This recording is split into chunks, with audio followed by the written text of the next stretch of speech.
What's happening, y'all? Welcome inside the Fantasy Stock Exchange. Danny and Bush coming at you with the second part, our updated version of our rest of season rankings. You guys have been basically clamoring for this since we did the first one. Of course, with trade deadlines coming up, I know I have one in my home league. I don't know when yours is, but a lot of you guys have expressed that your trade deadlines are either this week, next week. I saw December 1st in the comment section a couple times too. So what this video is going to aim to do is let you know where we stand on the value of players the rest of the season. So if you wanted to trade running back X for running back Y, you would know which one we prefer going forward. So if you guys enjoy this video, like, comment, subscribe, all that good stuff. We're trying to get to 10,000 subscribers ASAP. Danny, how you doing today? Doing well. And yeah, excited to see all the feedback that you guys have been giving to the channel. It is much appreciated in terms of, DMs, Discord, etc. We see everybody pop and we see everybody enjoying. So excited, ready to continue growing this great community we have gathered over here at the Fantasy Stock Exchange. But before we do that, as always, we're going to hit that damn intro.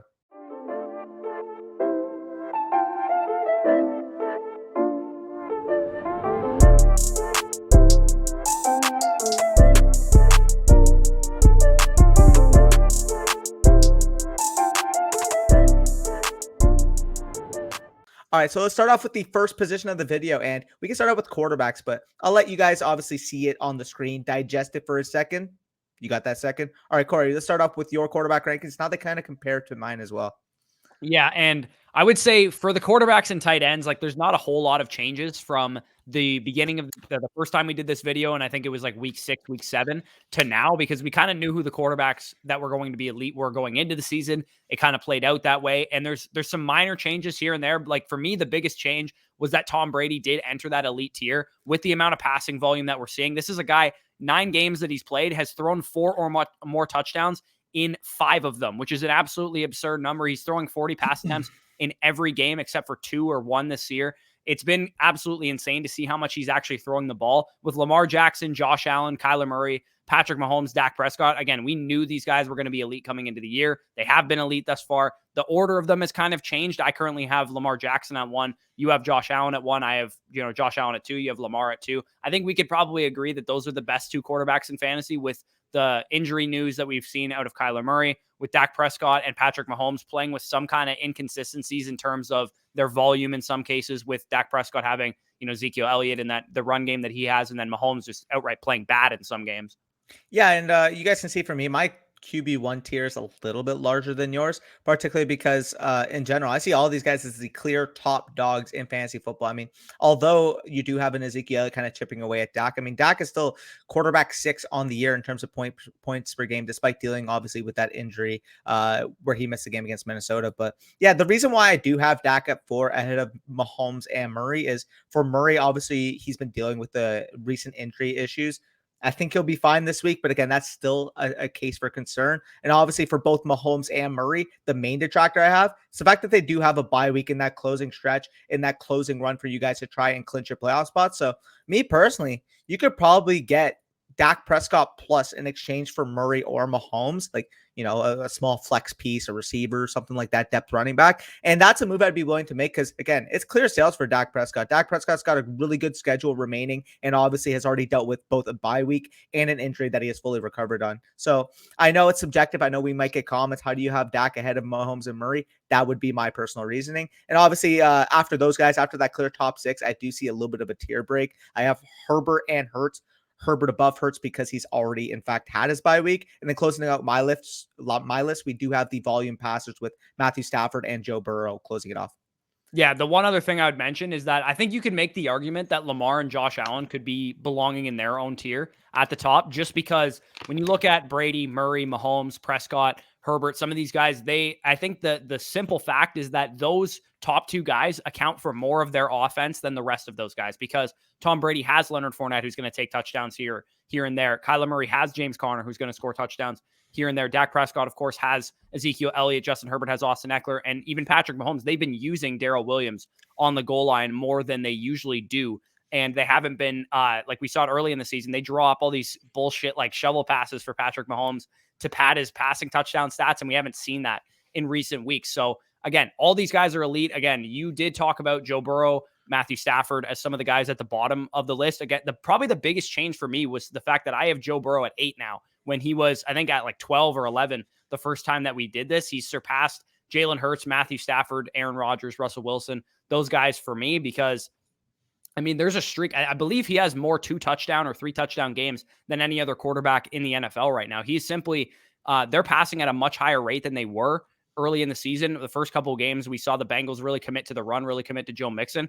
And now, since Mixon has been dealing with injuries earlier in the season, they kind of shifted that neutral pass rate up and towards the top 10 teams in the league, with Jamar Chase and T. Higgins obviously commanding the amount of work that they're commanding in the passing game. Yep, and if you guys watched the previous video, you would notice that the only real name that is off this list that was on it last time would be Aaron Rodgers again. I'm not going to talk about his legal status, his vaccination status, because I think that's pretty redundant. It's mostly going to be the on-field aspect. Again, this is not as high of a volume situation you would like. I think personally that Aaron Rodgers has had to rely on ultra efficiency throughout his career, which validly so, considering the fact that he's one of the greatest quarterbacks of all time.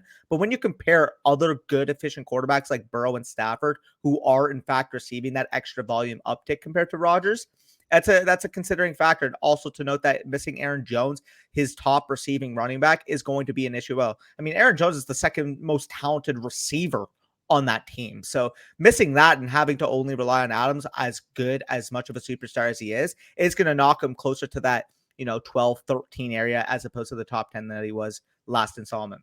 Yeah, and Rodgers has yet to have a 40 pass attempt game this year, which is the volume aspect we're talking about. Right? Like Brady has done it like 7 times this year, which is the big difference between those two guys. So that's kind of the differentiation between them. Again, quarterbacks, not much has changed. So we could probably move on to a bit more of an important position where there was a lot of changes, which is the running back position.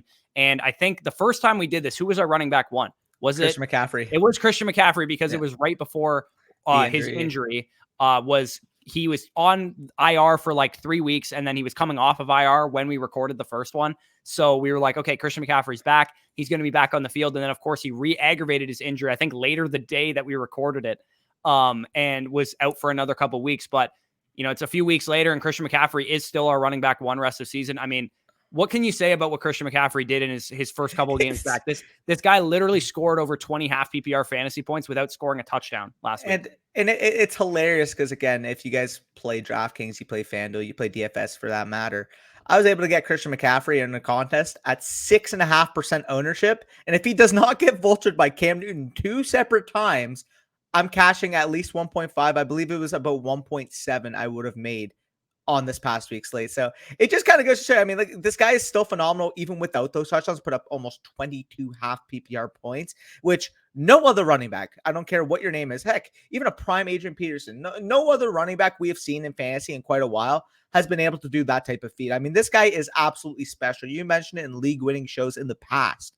Running backs that average over 20 half PPR points per game usually end up winning leagues. The fact that this guy can do that easily without scoring touchdowns just kind of goes to show you that he has an unprecedented type of ceiling. So absolutely agree. Christian McCaffrey is by far in his own tier at the number one, but the main distractor, the main noticeable difference between last time's video, obviously, is the fact that Derrick Henry is not on this list. Again, obviously, unfortunate injury. He can't be in this top 24 until we know what's going to happen. Again, if we knew he was coming back maybe week 13, week 14, he'd probably creep his way onto the back end of this rankings, but I just have a weird suspicion that he's just going to be shut down for the rest of the year until the playoffs.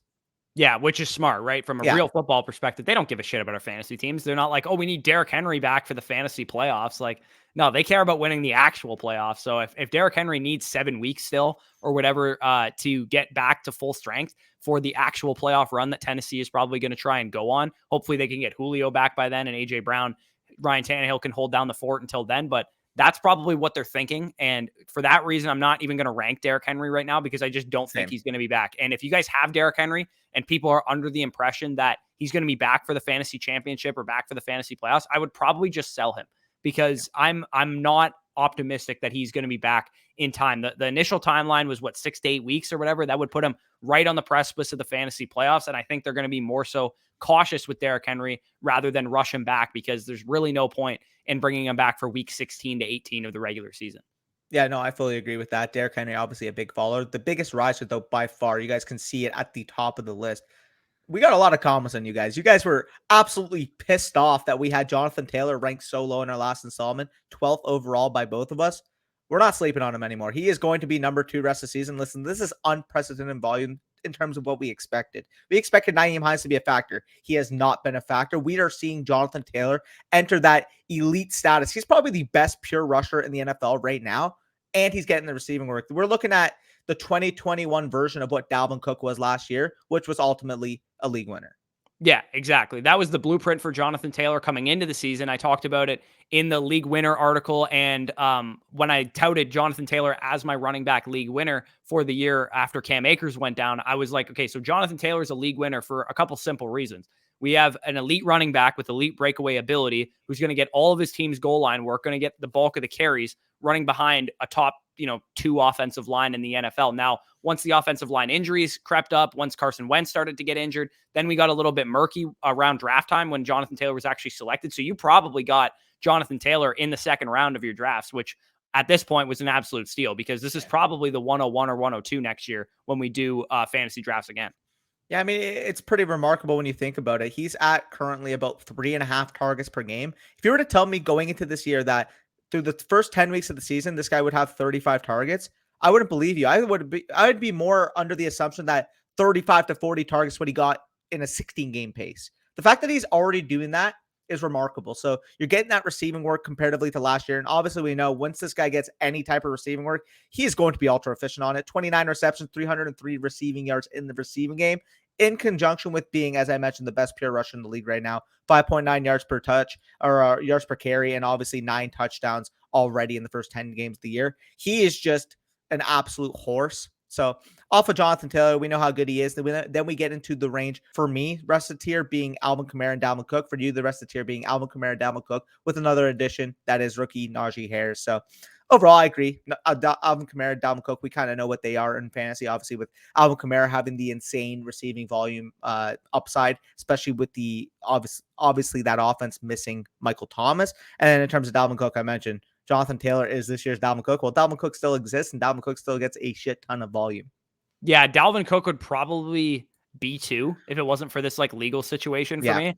Just because it is a real concern. I'm not gonna speculate on what happened, but Dalvin Cook, you got to knock him down a little bit just for that reason.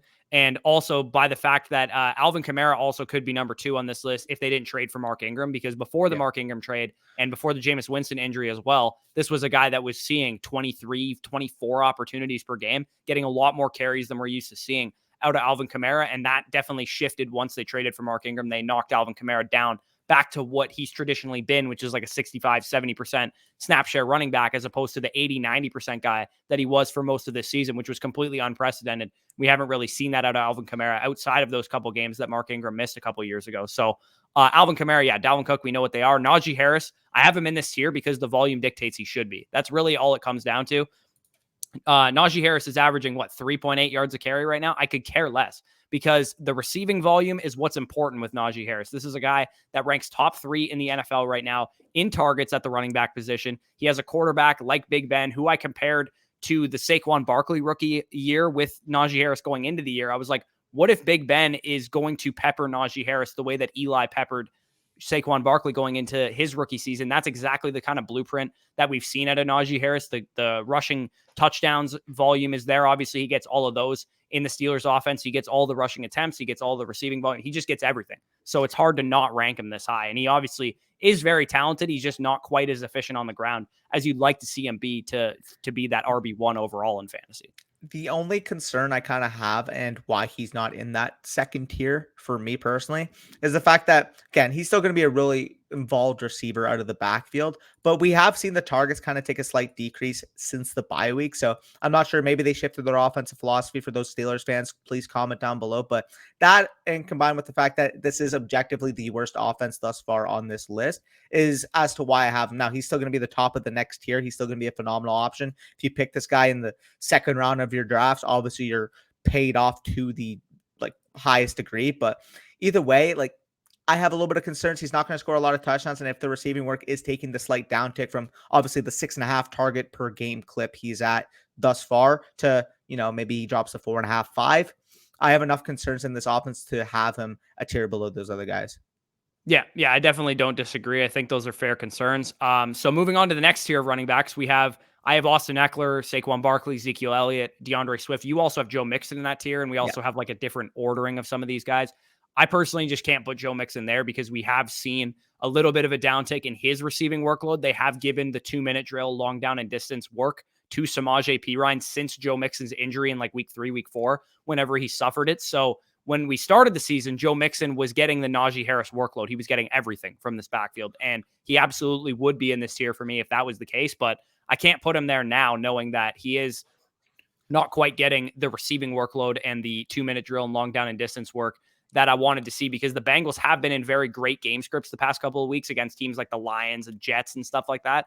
And eventually they're going to play some teams that are going to lead against them. And that's my only real concern with Joe Mixon. Yeah, the reason why I'm able to put him up here, and I actually have him ranked one spot ahead of DeAndre Swift, is again the overall volume's still been there. He's still gotten a decent amount of targets, except for that Baltimore game in the recent week, 655. I mean, you don't want to take those numbers to a certain like exact, but I mean, it still goes to show he's still getting involved despite ceding some work in the 2-minute drill aspect of the game. And the main reason why I do have him here is the utilization in the red zone. I mean, we have seen this guy has developed into the touchdown score that we really hadn't seen in recent years. I mean, he has overall 9 touchdowns scored in 9 games this year, which is pacing to be, it's already tied with his league or his career best. He had 9 in 2018, which is in fact his career best. He has 9 already in 9 games. I think this Bengals offense is going to continue being explosive, continue being potent. We know what Jamar Chase and T. Higgins represent, but when this team gets into the red zone area, when this team gets into the inside the 10, inside the 5 type of yard line, Joe Mixon has been getting the work, and resultantly, I believe he deserves to be in this tier. I mean, as much as I love Ezekiel Elliott, I still have Ezekiel Elliott ranked higher. This is the type of situation you kind of see. I think Ezekiel Elliott's in a better offense and is a more efficient player, but this is the blueprint for Joe Mixon returning on value, getting that utilization on a good offense and being able to punch the ball in the end zone, which he has done at a phenomenal clip thus far this year. Yeah, definitely don't disagree there. The guys that we do have ahead of guys like Joe Mixon are Austin Eckler. I don't even think we need to talk about him. We kind of know what he is at this point. Yeah. He's going to get a couple, 10 to 12, 15 carries every week, going to be primarily involved in the receiving aspect of the game. The one issue I would say is that the Chargers offense has looked a little bit worse in recent weeks than what we've seen the first time we did this list when they were, firing on all cylinders. I don't really have a whole lot of concerns for Austin Eckler, Justin Herbert, Brandon Staley and company. I have no problem ranking him at 6. The one guy that I think probably deserves to be talked about, we already kind of touched on Zeke Elliott, is Saquon Barkley, because Saquon Barkley, I think the stars are kind of aligning for him. I don't know, like when he's coming back, right? He got an extra week of rest coming off of the bye week. He will be back this week as we're recording this. He hasn't played a game since he's come back from his injury yet, but he gets the Tampa Bay Buccaneers defense, who have been a little bit more susceptible to the run than they've been in years past. Saquon Barkley, when we last saw him on the field, was getting everything. He was getting the Najee Harris workload. He was getting the Christian McCaffrey, Jonathan Taylor workload.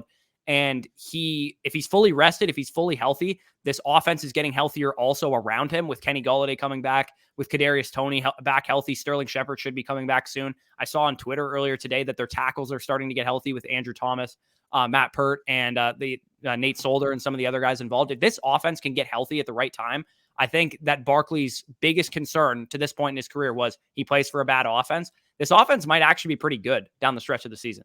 Yeah, it could be. I mean, we've seen Daniel Jones obviously take a step, and they've at least been competitive in games, which we can't say for a lot of other 2-7 teams. Again, the injury is a concern, but I'm willing to take the gamble on a guy like Saquon Barkley because we have seen incredible pass game utilization combined with the fact that he's a threat to break away a huge run on any given carry. I do think that if we kind of knew the situation a little better, we knew the offense a little better, you can make the argument that he could be ranked ahead of a guy like Najee Harris. So for that reason, I'm going to have them in the same tier. Yeah, for sure. And then the other guy in this tier, of course, is getting everything for his offense. Just saw a 39 opportunity game last time we saw him on the field, which is DeAndre Swift. Currently leads all running backs in targets with 63, is second in weighted opportunities with 19.2 weighted opportunities per game. This dude just gets so much receiving work. He has, I think, 0 games this year with less than 6 targets. Like, this is just phenomenal. An insane value at running back for those of us that got him in the mid, late 3rd, early 4th round of fantasy drafts, because the Lions are bad. They've been bad all year. They haven't won a game. They've only tied a game. That's the closest they've come to winning all season. Yet DeAndre Swift is still the 7th running back in points per game right now in PPR. But dude, why would you ever draft a Lions running back, man? Like, come on. Yeah, and I have no concerns with Swift going forward. Like, he Jamal Williams is still dealing with injury. We had Jamar Jefferson get injured again against the Steelers. Dan Campbell recently took over the play calling last week, and it led to a lot more DeAndre Swift carries. Now, I don't really want DeAndre Swift to get 33 carries a game. I would rather see him get 10 targets a game and 20 carries a game or 15 carries a game. But nonetheless, he clearly wants to use DeAndre Swift. He's their best chance to win. It's so funny because he's currently averaging 7 targets per game, and he already has more targets this year in 9 games than he had in his 13 games as a rookie last year. So for those of you that didn't think he had that extreme elite receiving back type of upside, he is absolutely blasted past those expectations. So absolutely love DeAndre Swift. I fully agree. He rounds out that third tier for me. Clear cut. If we were to actually call these guys like in terms of the tier, you got Christian McCaffrey. Let's just call him the transcendent tier. If you have him, you're most likely going to make your playoffs. You're most likely going to be in the running to win your championship. It's just that simple, in my opinion. So assuming you were able to get by without him yeah, for the number of weeks. Yeah, or heck, maybe you traded low for him. Say you're in a spot where you're, 7-2 at the time, and somebody, or actually it would have been earlier, 5-2 at the time, and the CMC owner needed wins now. Maybe you got him for cheap, but either way, if you have McCaffrey at this current point and you're in a good spot to make the playoffs, he might win you championships on his own. I really do think he's back to being that type of player. The next 3 for me, obviously the next 4 for you, I think are the elite RB1s, the guys that you're most likely making the playoffs. They're most likely going to make a huge difference for you. Orange tier here, the solidified RB1s, the guys that if you have them as your RB1, you're confident in. You probably have a decent receiving core around them. They could absolutely do the job. Now we get into the next tier for me. That's the fringe RB1, RB2 types, the guys that you probably need a good receiving core or a really solid tight end to be able to carry you over the top. But nonetheless, guys that should be able to be really solid for you as obviously either low in RB1s or RB2s. Let's start this list off with Nick Chubb for me, Joe Mixon for you. Nick Chubb for me, the reason why he's not in that next year, obviously he's been battling with COVID. Obviously he sees opportunities to either D'Ernest Johnson or Kareem Hunt, whoever's going to be healthy behind him. So for that reason alone, despite being probably a top 3 overall pure runner of the football, maybe, I know I mentioned when Jonathan Taylor is the best, you can make the argument that Nick Chubb is the best. The problem with him, he doesn't get the receiving work, and this Browns offense has really stagnated in recent weeks, especially with Baker Mayfield trying to go under the helm there.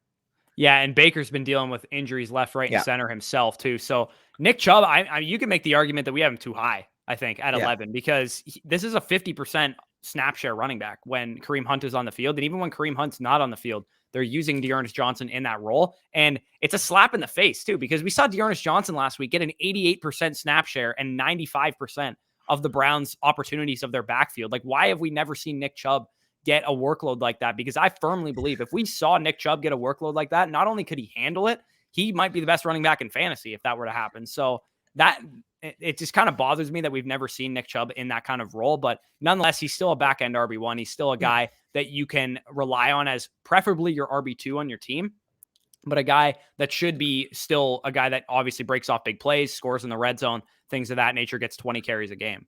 Yeah, and it's just so odd because we know how explosive as he is as a runner. Again, I don't like to just simply state, oh, he's a high yards per carry type of player, but this guy's consistently been at 6 high 5s in terms of yards per carry really throughout his career. And this is a guy right now that has 8 total targets in 7 games played.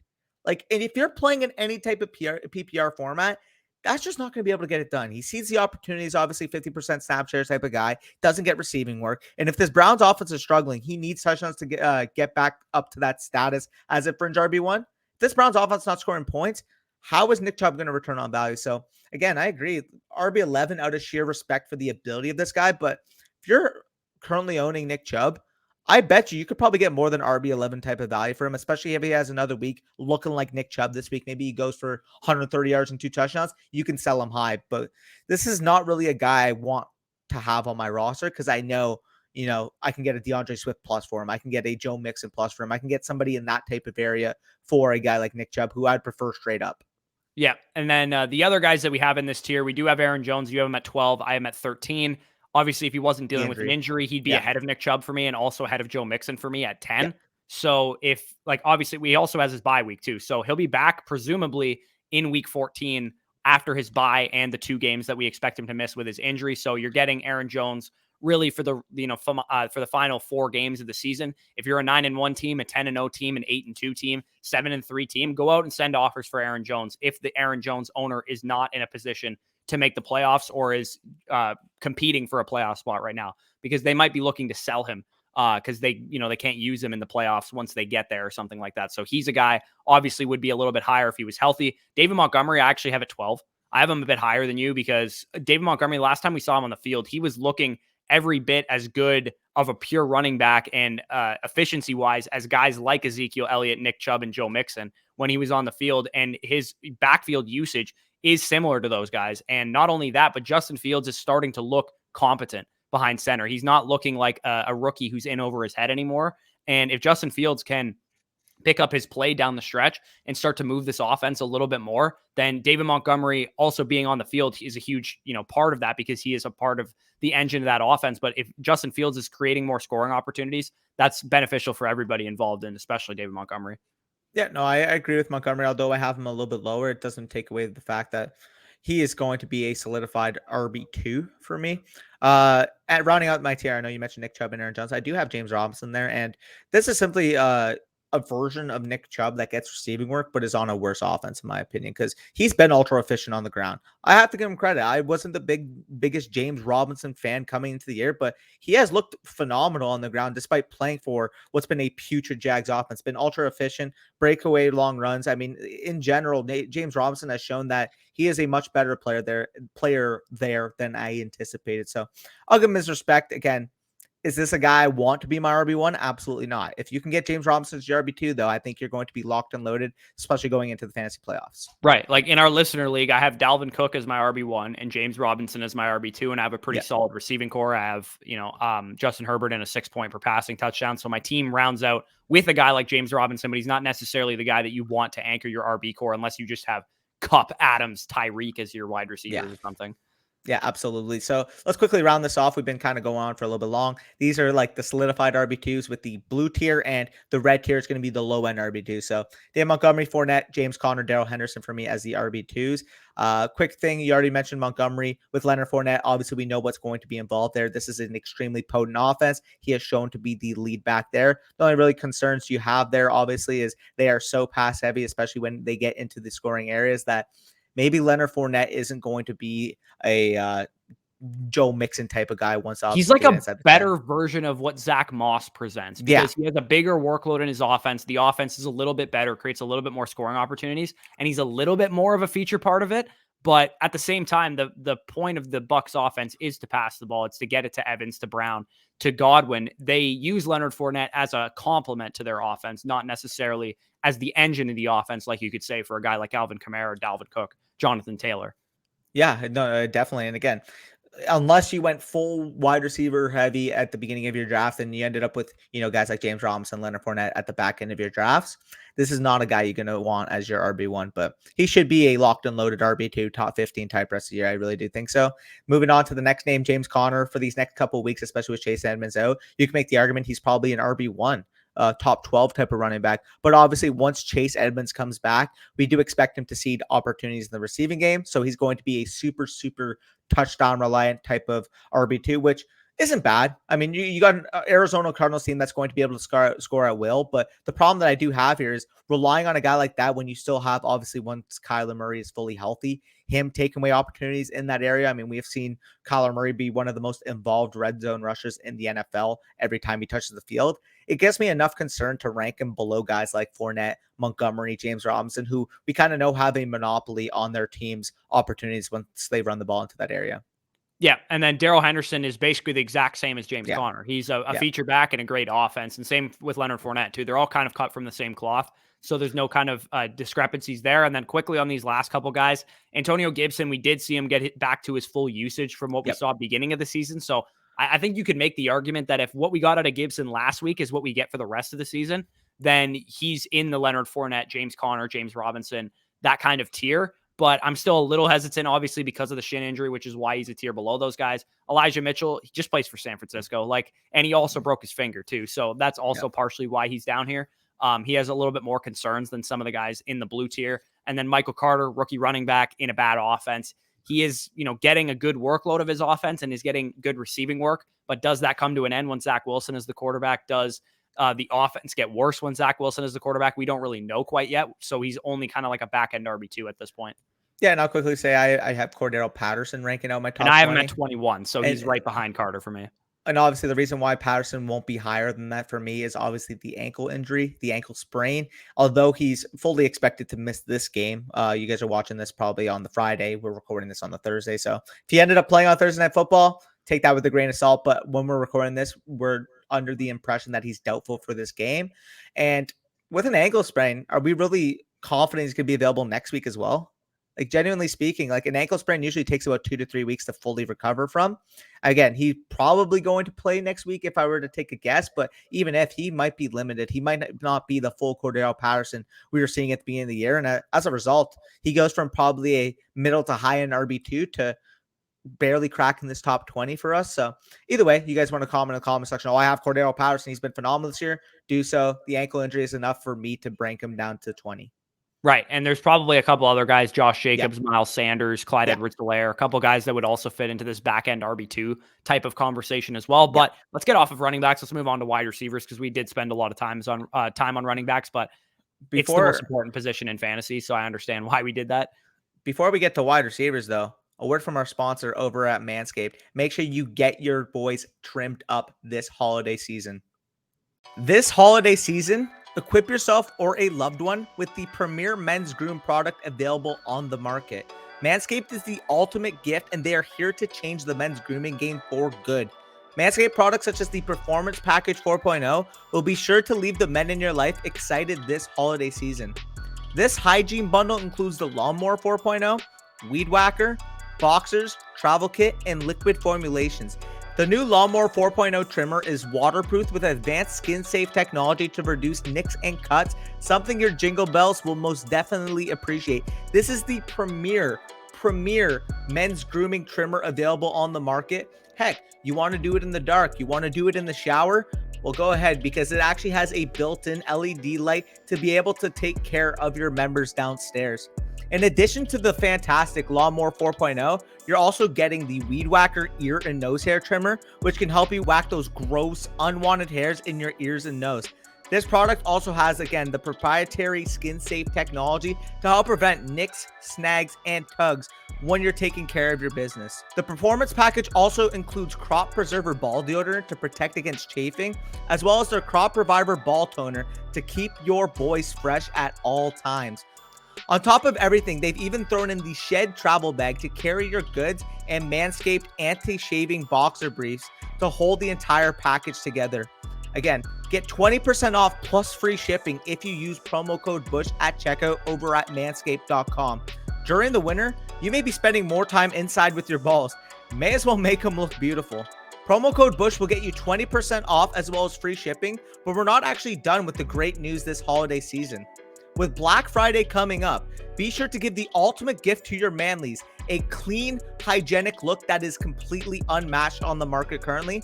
The current promotions offered by Manscaped over on manscaped.com are on their way for this week of sales. For their special Black Friday and Cyber Monday sales, any purchase made site-wide will come with a 25% discount on top of the 20% off you were already getting by using code BUSH. Whether you're gifting for your brother, your dad, your significant other, they'll all thank you for a crisp delivery and attention to detail that Manscaped has shown in their products. Again, we over at the Fantasy Stock Exchange cannot thank our friends over at Manscaped enough, the leaders in male grooming. Join 2 million men worldwide who trust Manscaped for their shower time routine by going to manscaped.com for 20% off plus free shipping with the code BUSH. Again, 20% off and free shipping with the code BUSH at manscaped.com. That's an insane deal. You use that, you apply it on Black Friday, on Cyber Monday, you're getting a deal from our code, as well as getting a deal provided by Manscaped. So again, clean up your nuts and make sure your bellies are the only thing that are full this Thanksgiving. Appreciate you guys listening in. Back to the video. All right, so let's go on to the wide receiver position. We'll try to keep these a little more brief. We're currently running about 31 minutes. We don't want to get this too long for you guys, a little bit more digestible. But again, there's not as much to argue about in this receiver tier. Obviously, the main detractor, the main takeaway from this is Mike Williams, see you fucking later. Like, you're an afterthought to us at this point. Yeah, let's just go through these tier by tier, basically what we did with the running back position. This elite tier, Adams, Cooper Kupp, Tyreek Hill, we both have the same top three wide receivers. Again, you could make the argument that Hill's one. You can make the argument that Kupp's one. You can make the argument that Adams is one. That's why they're in the same tier. They all kind of bring something a little bit different to the table. Devontae Adams just sheerly dominates every aspect of the Packers passing game to the point that I'm going to keep him at 1 where I had him coming into the season. Kupp obviously is still phenomenal in his own right on a points per game basis. He's definitely been better than Adams this year, but going forward, I feel more comfortable projecting Adams as the better guy. And then Tyreek Hill, again, if this Chiefs offense can figure their shit out, which we saw them do last Sunday night, then he could definitely leapfrog both of those guys and be the best receiver in fantasy. And it's so funny too, because we have Adams at 1 and he's still been an elite performer at wide receiver, despite he is the prime candidate for touchdown regression. He only has 3 touchdowns. Yeah, in he only has games 2 games really this year where he's been Devontae Adams of last year in 2019. So if you can buy, like, again, it's going to be tough to buy a Devontae Adams low, but if you're in a more casual league and somebody's like, he's only, I don't know what wide receiver rank he is this year. He's probably he's not 6 1 points per game right now. If he's wide receiver, he's wide receiver 6. I can get if you could ship any of these real receivers. If you could trade Jamar Chase for him straight up or something like that, which you might be able to do, like, go ahead and do it, because Adams is definitely more valuable than, Chase, Diggs, Jefferson, AJ Brown, some of the guys that we're going to talk about in a second. Yep, absolutely. So that is our top tier. Pretty simple, pretty stagnant for either of us. I don't think there's really going to be much discussion about that, much argument in the comment section. But once we go into 4 on, I have a 4 to 12 tier. You have a 4 to 11 tier. Therefore, if you have any of these guys, you're probably confident in them being as your wide receiver 1. Again, let's talk about that in terms of subjectivity. Top tier, elite wide receiver 1s. If you have them on your team, they should be able to carry your wide receiver core. This green tier, you're happy with them being your wide receiver 1. Maybe you're more happy with others than others lower in the list, but overall, I don't really think you can make a case that Mike Evans is that much worse than Stephon Diggs on the year. So for that reason, I think they're going to be all in the same tier for me. Yeah, I totally agree. When you think, like, I have Mike Evans at 9, you have him at 12. We have Stephon Diggs up at 4. Like, Mike Evans almost has double-digit touchdowns already. He's played, 9 games this season. That's why he's that high. And I can confidently project him to continue to get touchdown scoring opportunities, because that's how he's used in this offense. He's used in the deep game. He's used in the red zone game. But when we start from the top down, we have Stephon Diggs, who obviously finally had his first big blow-up game of the year. As we're recording this, he had a huge game against the Jets, which probably one of the worst game plans I've ever seen to defend Stephon Diggs, which was what they did. Jamar Chase has been the poster child of efficiency this season. He has been basically what we saw from AJ Brown's rookie year ×2, when we were like, I can already wait for the Jamar Chase regression arguments coming into next year, because we all know it's going to happen. And I don't really care, to be honest, because Jamar Chase has shown with every single step of the Bengals offense, this guy is getting like 60% of his team's end zone targets, which is like an absurd number. Yeah, and he's just phenomenal, and I can't wait. He's probably going to be a 2nd-round pick next year, and to be honest, there might be people on Twitter talking him down to the 3rd round. If he ever falls down to the early 3rd round, and you're in a best ball draft, you're in a freaking regular season draft, you're in any type of draft, you snag that up with instancy, because right now, I have a tough time projecting 4 wide receivers that I would rather have than Jamar Chase next year. Again, this year, he's going to be my number 6, but next year, all sales above. I mean, he's going to be an absolute phenomenal, an absolute phenom, which we have already seen in his rookie year. But speaking of, I actually have AJ Brown ranked at 5, but now the more I think about it, like, realistically, if I had to choose one between Jamar Chase and AJ Brown, I probably would take Chase. So you get to see that probably flipped off once the video is up. But initially I did have AJ Brown higher. I'm actually going to flip flop that. Jamar Chase is going to be my 5. AJ Brown is going to be my 6. And for you, obviously you have Jamar Chase at 5 and Justin Jefferson at 6. Yeah, and Justin Jefferson, pretty much everything that we're looking for a wide receiver. He completely dominates his team's air yards, like 41% of his team's air yards, 26% of the targets. The only difference between a guy like Justin Jefferson, a guy like Stephon Diggs, a guy like Cooper Kupp, Devontae Adams is, his quarterback play is not quite as good. The offense, not quite as good, but he gets pretty much every bit the amount of usage that a guy like Tyreek Hill or Stephon Diggs gets. So I have no concerns ranking him around guys like that. AJ Brown, I have at 7.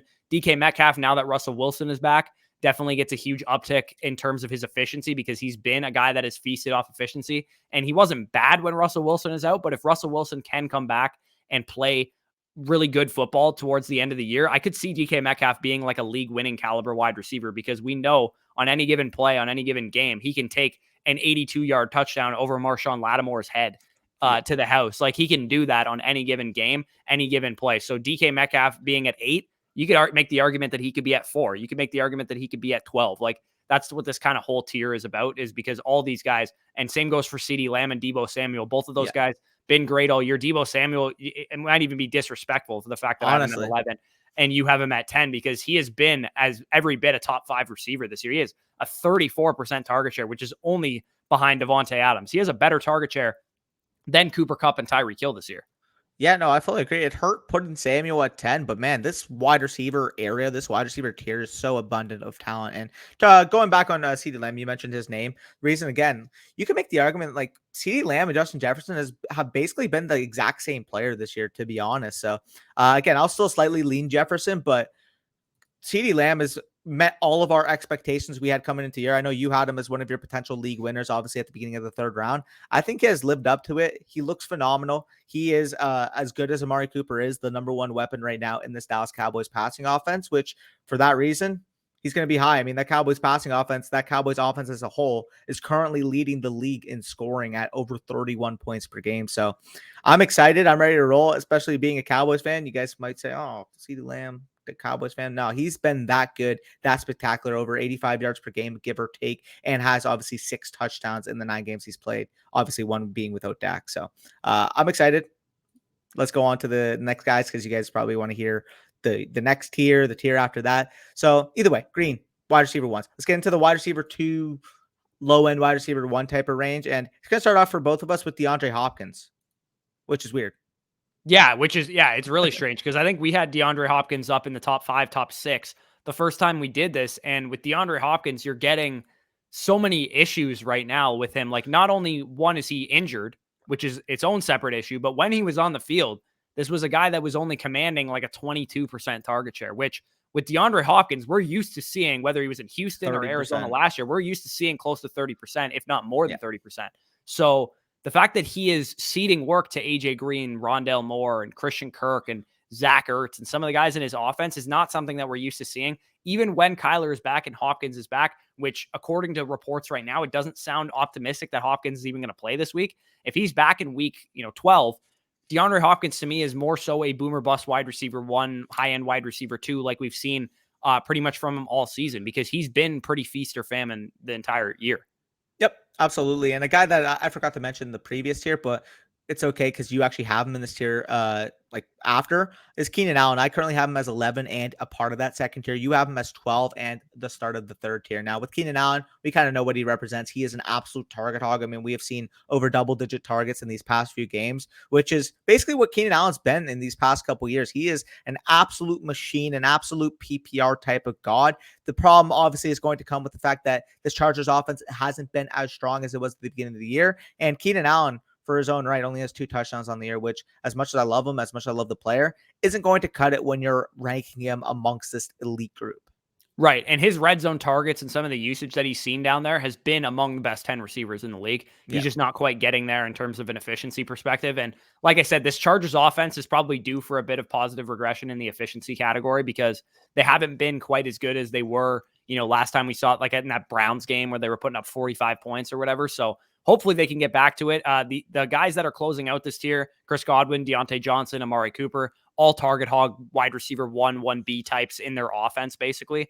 And they're not wide receiver 1s because they're not quite, there's something missing with them. With Godwin, it's consistent touchdown equity because of Antonio Brown, because of Mike Evans. With Deontay Johnson, he has Big Ben as his quarterback. Amari Cooper has CeeDee Lamb to compete with. There's just something missing with those guys, which is why they're not quite as high as they could be, and why they're behind some of their teammates in the case of Cooper and Godwin. So that's kind of our thoughts on that. And then the final tier, we have, we could probably put one of like 15 players in this tier. You could throw guys like T. Higgins up here, and I wouldn't I wouldn't argue with you. We both have Marquise Brown at 17 because, I mean, honestly, he's belongs there with how he's played.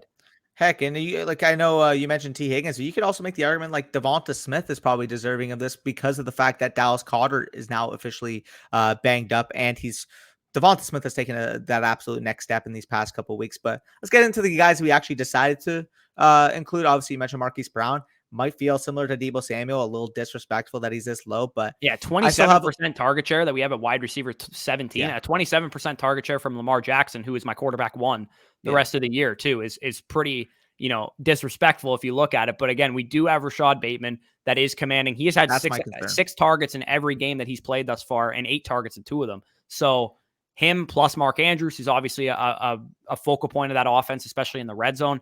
There's a lot of mouths to feed. The offense is good enough to feed all of those mouths, but it does, downgrade the ceiling and the consistency a little bit of some guys. And Hollywood has literally seen 3 straight games of 14 or 10 plus targets. So there's really nothing I can say to the negative of him. It's just his ceiling on a week over week basis is a little bit lower than some of these guys because he has target competition, because he does play in an offense with Lamar Jackson, who is going to run the ball quite a bit. And he's not, Patrick Mahomes, Aaron Rodgers, or Matthew Stafford as a passer.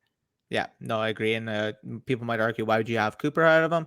Cooper's in a similar situation, except Dak's a better passer of the football and won't run the ball as much. So, pick and choose. It's a little bit sticks and stones here, but Marquise Brown at 17, I think, is a fair assumption. The next ranking, obviously, Terry McLaurin. He's an absolute dynamite real life player, separates like nobody's business. The problem, obviously, you mentioned what's missing here. It's going to be that the Washington offense is super, super inconsistent with awful quarterback play. Yeah, and same goes for DJ Moore. Michael Pittman, honestly, his usage is just a slight downtick to what a guy like Hollywood Brown, Terry McLaurin, DJ Moore are. He's still the number 1 receiver of his team, but he has like a 23% target share, and command of his air yards a little bit less so than guys like DJ Moore, Terry McLaurin, Marquise Brown. Quarterback plays a little bit better than those guys. So again, you could make the argument that Pittman should be at 7. You can make the argument that Pittman could be as high as 15, and I wouldn't really argue with you too much. It's just his usage isn't quite to the level of DJ Moore, Terry McLaurin, Marquise Brown, Amari Cooper, Deontay Johnson types. For sure. And again, moving off of wide receivers, I think we kind of talked about them a bunch. Leave a comment down below who you think should be on this list that currently isn't, because again, it's super subjective. I think although we have to end this tier at 20, you can probably make the argument this tier might go to 25, honestly, like a Jalen Waddle, Devonta Smith type might be able to sneak in to this, again, middle to low end type of wide receiver 2 type of range. But anyways, moving off of that, tight ends. Let's talk about number 1. I think it's pretty obvious. It's Travis Kelce, tight end from the Kansas City Chiefs. He's currently in a tier of his own for me personally.